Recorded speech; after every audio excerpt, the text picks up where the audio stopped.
샬롬, 하나님의 평강이 여러분의 삶에 가득하시기를 바랍니다. 오늘 우리가 읽은 본문 말씀은 종말의 때에 하나님께서 양과 염소를 나누듯 사람들을 나누어서 한쪽은 영생을 한쪽은 영벌을 주신다는 내용을 담고 있습니다. 본문은 굉장히 구조가 단순해서 딱 눈에 들어오는 게 있습니다. 누가 영생에 누가 영벌에 들어갈 것인가.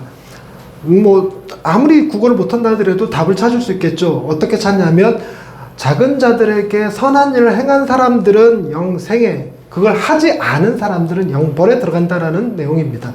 그러니 우리는 어떤 교훈을 얻을 수 있습니까? 세상이 악해져 갈수록 우리는 가난한 자들, 줄인 자들, 목마른 자들, 옥에 갇힌 자들, 병든 자들을 돌아볼 줄 아는 선한 사람들이 되어야 된다는 주장을 본문에서 캐치할 수가 있겠죠.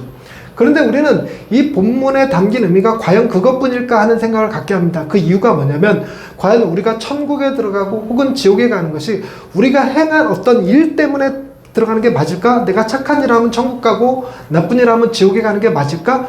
이런 생각을 하게 마련입니다. 게다가 오늘 본문 말씀은 가난한 자들에게 먹을 것을 준 것과 주지 않은 것으로 나눕니다. 여러분, 준 것은 잘한 겁니까? 잘못한 겁니까? 잘한 거죠. 근데 주지 않은 것은 잘못한 겁니까? 괜찮은 겁니까? 여러분, 이게 잘못한 거라고 느껴지십니까? 우리 주변에 가난한 자들, 아프고 병든 자들을 여러분은 돌보지 않는 것에 대해서 죄책감을 느끼십니까? 많은 사람들이 이 문제에서 약간의 갈등을 겪습니다. 어떤 식으로 겪냐면 다른 사람을 돕는 것은 좋은 거지만 돕지 않았다고 해서 잘못한 것은 아니라는 거예요. 근데 본문 말씀은 돕지 않은 것을 잘못한 것으로 여겨서 지옥에, 영벌에 들어가도록 심판하는 내용이 나옵니다. 이걸 두고 팀 켈러는 정의를 표현할 때 쓰는 말로 씁니다. 무슨 얘기냐면 여러분, 정의라는 것은 지키면 잘한 것이 아니라 당연한 겁니다. 당연한 거. 안 지키면 당연한 게 아니라 잘못한 거죠. 즉 구제가 우리는 남을 도우면 잘하는 거, 안 도와주면 어쩔 수 없는 거라고 생각하지만 하나님의 입장에서는 명령으로 주어졌기 때문에, 가난한 자들을 돌보라는 것이 명령으로 주어졌기 때문에 가난한 자들을 돌보면 잘하는 게 아니라 당연한 거예요. 법을 지킨 거죠. 안 돌보면 그것은 법을 어긴 거니까 하나님 앞에 범죄한 것이 된다는 것입니다. 굉장히 소극적인 범죄라고 할 수 있어요. 적극적인 범죄는 가난한 자들의 등쳐먹고 옷 뺏고 먹을 것 뺏고 하는 것이 등쳐먹는 것이 이제 더 적극적인 범죄라고 한다면 그들을 그냥 방치해 두는 것, 외면하는 것도 범죄라고 얘기하고 있다는 것입니다. 그러니 우리는 하나님 앞에서 선을 행한다는 것이 아니라 법을 지킨다라는 개념, 하나님의 명령에 순종한다는 개념으로 가난한 자들을 도와줘야 하겠죠. 근데 단순히 이렇게만 보기에는 우리가 알고 있는 복음이라는 개념과 잘 안 맞아떨어지는 경향이 있습니다. 우리가 아는 복음은 내가 선한 일을 행한 것으로 구원받는 것이 아니라 그리스도께서 나를 위하여 행하신 그 일로 말미암아 구원을 받는다. 즉 주께서 십자가를 지시고 부활하신 사건으로 인해서 구원받는 것이 내가 가난한 사람들을 도와주고 돌봐주는 것으로 구원받는 것이 아니라고 생각하는 거죠. 맞습니다. 이게 두 개가 충돌하는 것과 같은 기분이 듭니다. 그런데 본문을 자세히 보면 이 안에도 복음의 메시지가 담겨져 있습니다. 첫째는 먼저 그들에게 주어지는 이 영생과 영벌에 관해서 주님이 뭐라고 말씀하시는가를 보셔야 됩니다. 34절 말씀입니다. 그때의 임금이 그 오른편에 있는 자들에게 이르시되 내 아버지께 복 받을 자들이여 나와 창세로부터 너희를 위하여 예비된 나라를 상속받으라. 하나님께 내 아버지께 복 받을 자들이여 라는 것은 언제부터 복받기로 되어 있었다는 얘기일까요? 아주 오래전부터요. 달리 얘기하자면 특정한 선을 행하기 전부터 하나님은 그들에게 복 주시기로 결정되어 있었다는 것입니다. 그러면서 그 다음 나오는 말, 창세로부터 너희를 위하여 예비된 나라, 창세로부터 너희 같은 이들을 위하여 예비된 나라 그랬으면 착한 일 하는 사람들을 위한 나라 이렇게 얘기할 수 있겠지만 너희를 위하여 예비된 나라 그러면 그것은 행위를 하기 이전에 이미 주어진 것을 의미한다는 거죠. 이미 주어진 것. 이미 주어진 것. 요 문제를 이해를 하시겠는지요? 복 받을 자들로 정해져 있었고 천국에 들어갈 자들로 정해져 있었다고 하는 것입니다. 그런데 또 다른 관점은 이런 겁니다. 왜 우리가 복받을 자들이고 왜 우리가 천국에 들어갈 줄 압니까? 그랬더니 너희가 내가 굶주렸을 때, 배고플, 옥에 갇혔을 때, 헐벗었을 때, 병들었을 때 돌봐주었다.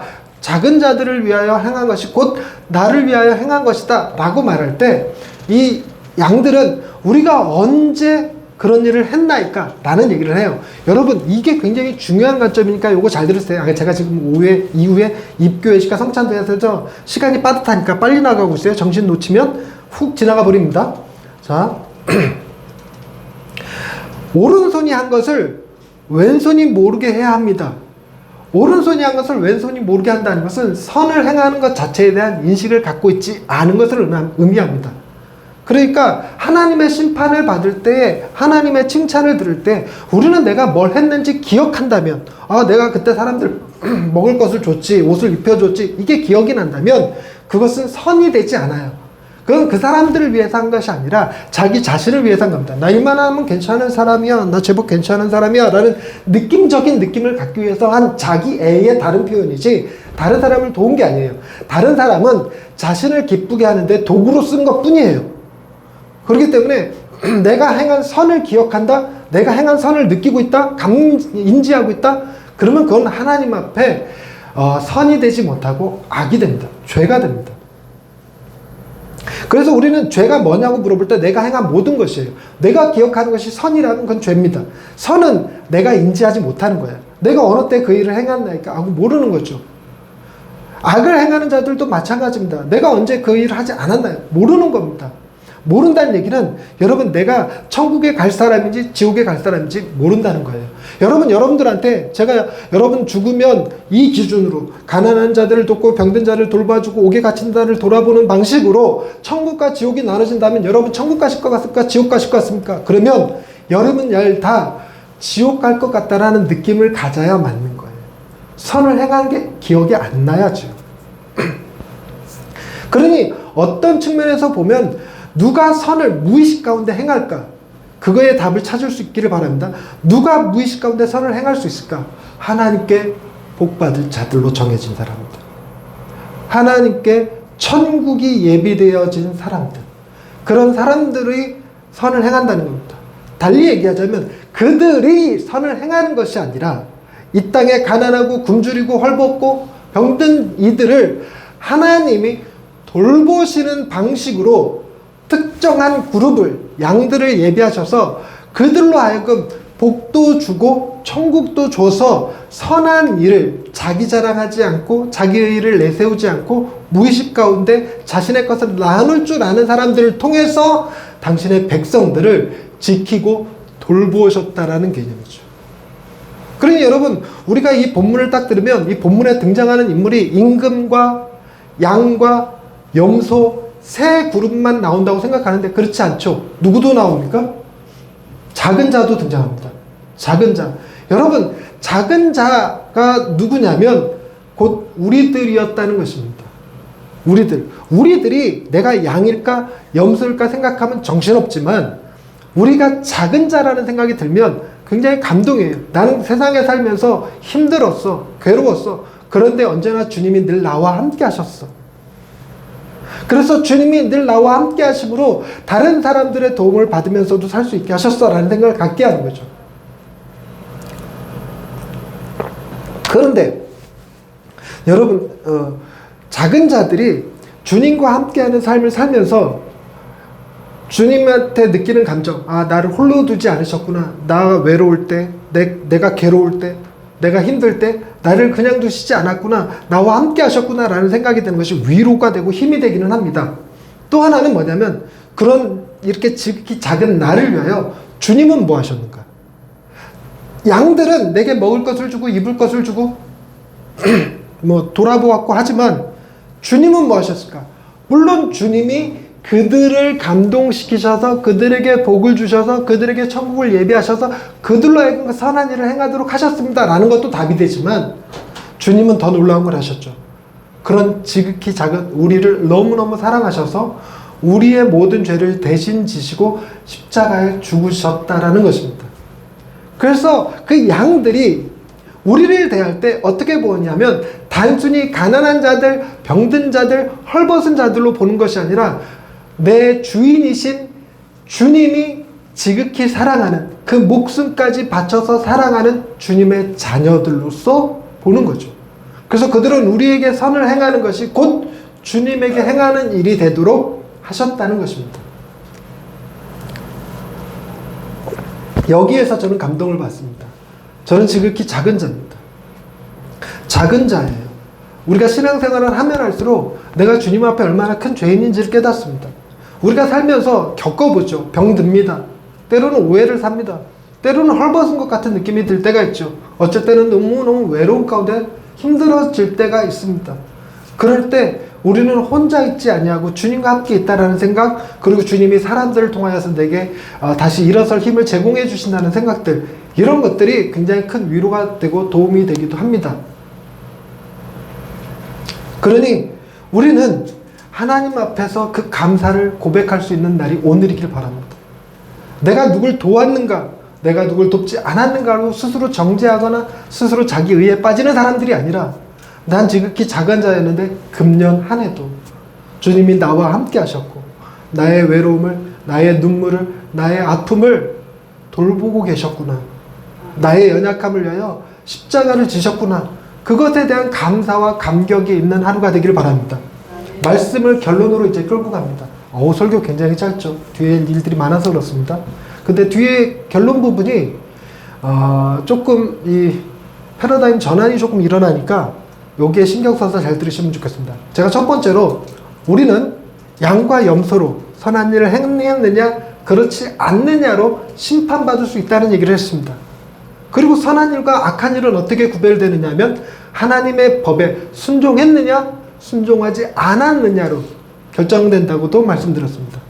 그런데 우리는 단순히 양과 염소에 속한 사람들이 아니라 제3자로 보여지는 작은 자에 해당한다는 얘기를 말씀드렸어요. 그러면 작은 자는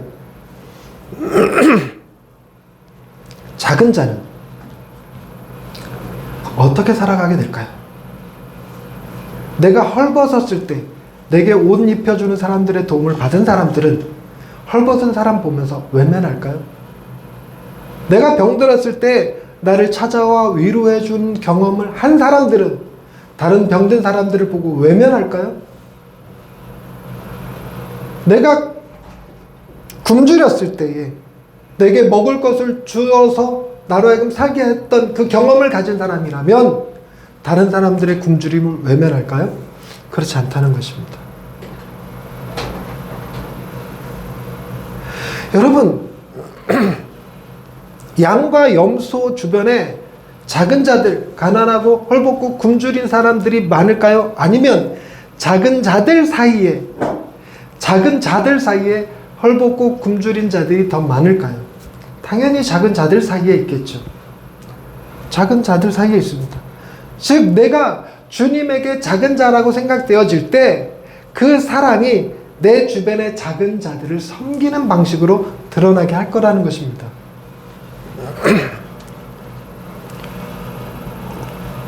제가 자꾸 목이 메어오네. 감격스러운 날이라서 그런가 봐. 네. 그래서 여러분, 작은 자들이 뭐가 될 가능성이 높은 거냐면 양이 될 가능성이 높은 거예요. 다시 한번 말씀드립니다.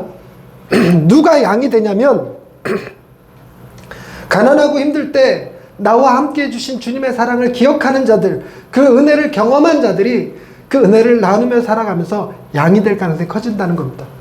바로 그것이 우리에게 하나님이 복을 베푸시는 방식이고 우리에게 천국을 주시는 방식이라는 것입니다. 우리를 하나님이 함께 해주실 뿐만 아니라 우리를 도구로 삼아 가난한 자들과 병든 자들을, 세상의 작은 자들을 또한 돌보시는 그런 일을 행하게 하시는 것이 바로 주님이시죠. 여기에 담긴 메시지, 하나님은 작은 자를 들어 쓰시는, 작은 자의 하나님이 되어주신다는 개념이 본문에 담긴 제가 받는 은혜의 메시지입니다. 오늘 기주기현이 입교를 통해서 오늘 저랑 술 한잔 하게 될 겁니다. 다 같이 이제 술 한잔 하게 될 건데, 제가 처음 세례를 베푼 아이가, 유아세를 베푼 아이가 기주입니다. 그때 그 장면을 기억하십니까? 예, 세례 줄 물이 없어갖고 세례를 주려고 다 눈 감고 기도받고 있는데 뚜껑을 딱 여는데 물이 없어요. 그래서 저 혼자 물을 이렇게 털었더니 아내가 뛰어와서 물을 받아줬는데 그날 수돗물로 세례 주기 싫어갖고 차량 운행 나갔다 들어오면서 생수 하나 사갖고 와야지 했다가 새카맣게 잊어버린 거예요. 그래서 민망했죠. 민망해서 기주아빠 기주엄마한테 미안합니다. 죄송합니다. 죄송합니다. 그랬더니 기주엄마가 그때 그런 말을 했어요. 아니에요. 괜찮아요. 평생에 잊지 못할 세례식이었어요. 그때 그랬었거든요. 근데 나중에 내가 물어보니까 기억 안 나요? 그러더라고요. 뭐야? 그런데 그 아이가 커서 오늘 입교를 합니다. 감격할 만하죠. 작은 자였습니다. 작은 자이고요. 아직은 온전히 사회에서 자기의 역할을 감당하는 아이는 분명 아닙니다. 하지만 저 아이와 하나님은 함께 하실 것이고 분명 저 아이가 다른 작은 자들을 돌보고 섬기고 사랑할 수 있는 사람으로 반드시 키워주실 것을 믿습니다. 우리를 돌보셨던 그 하나님이 우리를 통해 세상의 돌보심을 기억하시고 그 감사가 오늘의 예배에 넘쳐나시길 바랍니다. 하나님은 여러분을 사랑하셨고 여러분을 통해 세상을 사랑하고 계십니다. 기도하십시다. 하나님, 우리는 지극히 작은 자라 내게 있는 걸 누가 빼앗을까 봐 겁을 내고 내 것을 쪼개어 나누어주는 일에 불안함을 느낍니다. 그런 우리에게 하나님은 늘 언제나 함께 하셨고 하나님의 사랑을 주셨고 죽을 수밖에 없는 죄인임에도 불구하고 십자가를 통해 구원하여 주신 그 은혜를 기억합니다. 또한 우리의 연약할 때 주변에 많은 하나님의 사람들을 통하여서 위로받게 하셨고 새 힘을 얻게 하셨고 다시 살아갈 용기를 얻게 하셨습니다. 그 은혜가 우리 안에 그대로 살아남아서 우리 또한 여전히 힘들고 아파하는 이들에게 손 내밀어 줄 수 있고 그들을 섬길 수 있고 사랑해 줄 수 있는 예양의 식구들 다 되게 해 주옵소서. 예수님의 이름으로 기도드립니다. 아멘.